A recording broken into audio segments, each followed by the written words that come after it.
कहानी अब उस मोड़ पर पहुंच चुकी है जहां हर किरदार की जिंदगी बदलने वाली है। विद्या के जल जाने के बाद सब कुछ जैसे थमसा गया था। सूरज और ईशा दोनों टूट चुके थे, लेकिन सबसे ज्यादा बदल चुका था आरव।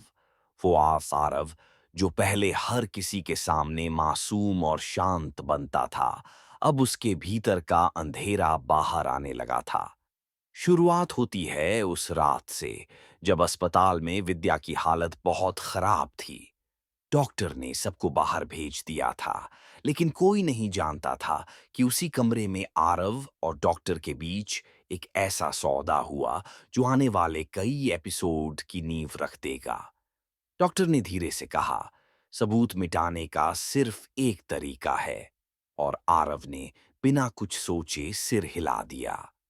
उसी रात बम ब्लास्ट की सच्चाई छिपाई गई।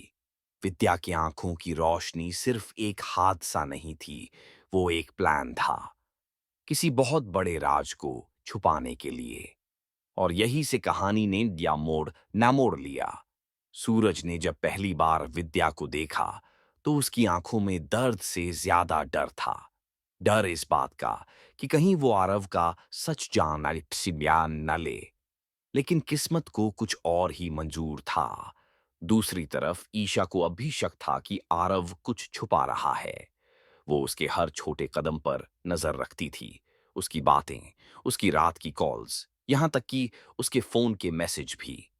पर आरव चालाक था, बहुत चालाक।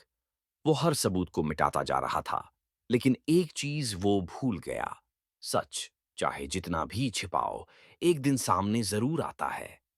एक दिन जब ईशा ने पुराने सीसीटीवी फुटेज देखे तो उसे एक झलक में सब समझ आ गया। वो रात, वो हॉस्पिटल और वो बम ब्लास्ट, सब एक ही कहानी के हिस्से थे। ईशा ने कांपते हुए कहा, तो ये सब आरव ने किया था। पर अब सवाल ये था, उसने ऐसा क्यों किया? क्या किसी के कहने पर, या खुद की किसी नफरत की वजह से? इसी बीच विद्या की आंखों की रोशनी वापस आने की उम्मीद जगने लगी थी। डॉक्टर ने कहा, कुछ दिन और लगेंगे, लेकिन चमत्कार हो सकता है। ये सुनते ही आरव के चेहरे पर बेचैनी साफ दिखने लगी। वो जानता था, अगर विद्या की आंखें फिर से देखने लगीं, तो उसके सारे झूठ, उसके सारे खेल खत्म हो जाएंगे।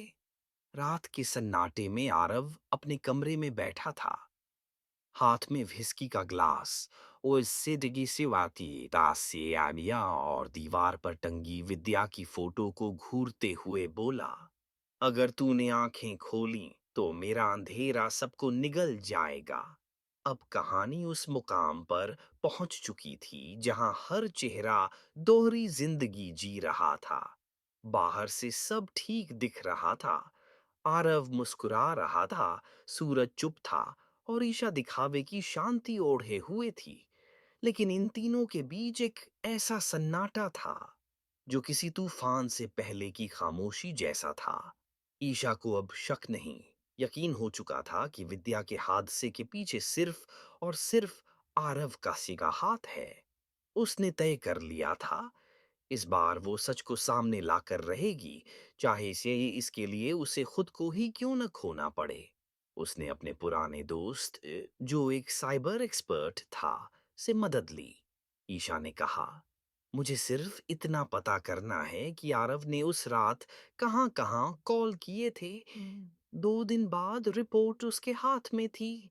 रिपोर्ट देखकर ईशा के हाथ कांप गए।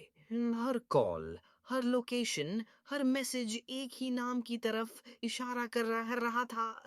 डॉक्टर महेश, वो वही डॉक्टर था जिसने विद्या का इलाज किया था। और अब सब कुछ साफ था। आरव और डॉक्टर महेश मिलकर उस रात का खेल खेल चुके थे। एक ऐसा खेल जिसमें इंसानियत हार गई थी और लालच जीत गया था। दूसरी तरफ सूरज के लिए जिंदगी दिन ब दिन मुश्किल होती जा रही थी। विद्या की यादें उसे चैन नहीं लेने देती थीं। वो हर रात उसके पुराने वॉइस मैसेज सुनता और सोचता, क्या सच में मैं ही गलत था, या कोई और था जो हम सबको खेल रहा था। एक शाम जब सूरज मंदिर से लौट रहा था, तभी उसकी मुलाकात ईशा से हुई। ईशा की आंखों में डर और गुस्सा दोनों थे। वो बोली, सूरज, अब और नहीं, अब सब कुछ बताना होगा। सूरज ने पूछा, क्या हुआ? ईशा ने धीरे से मोबाइल उसकी तरफ बढ़ाया। उसमें वो सारी रिकॉर्डिंग थी जो आरव ने डॉक्टर को की थी। सूरज ने सुनते सुनते जैसे अपनी सांसें रोक लीं। रिकॉर्डिंग में आरव की आवाज साफ थी, ये सुनो, सब कुछ प्लान के हिसाब से होना चाहिए। विद्या को कुछ होना ही चाहिए वरना सच बाहर आ जाएगा। सूरज की आंखों से आंसू गिरने लगे। वो चिल्ला उठा, आरव, तूने ये क्या किया? लेकिन ईशा ने उसका हाथ पकड़कर कहा, अभी नहीं सूरज, अभी नहीं, हमें सबूत चाहिए, हमें उसे उसी के खेल में हराना होगा। अब कहानी में एक नई चाल शुरू हुई। ईशा और सूरज ने मिलकर एक नकली जाल बिछाया। उन्होंने आरव को यकीन दिलाया कि विद्या की आंखें अब फिर से रोशनी देखने लगी हैं। आरव को जैसे किसी ने बिजली का झटका दे दिया हो। वो डर गया, उसके पसीने छूटने लगे। उसने डॉक्टर महेश को कॉल किया। अब क्या करें? अगर विद्या बोल पड़ी तो सब खत्म हो जाएगा। लेकिन आरव नहीं जानता था कि वो कॉल भी रिकॉर्ड हो रहा है। ईशा ने साइबर एक्सपर्ट की मदद से पूरी कॉल ट्रेस करवाई थी। अब उनके पास वो आखिरी सबूत था जो आरव की जिंदगी पलट सकता था। इसी बीच विद्या की तबीयत फिर से बिगड़ गई। डॉक्टर ने कहा, उसे आराम की जरूरत है। पर ईशा को शक था कि फिर से कोई चाल चली जा रही है। उसने हॉस्पिटल के बाहर निगरानी लगाई, और जो देखा वो हिला देने वाला था।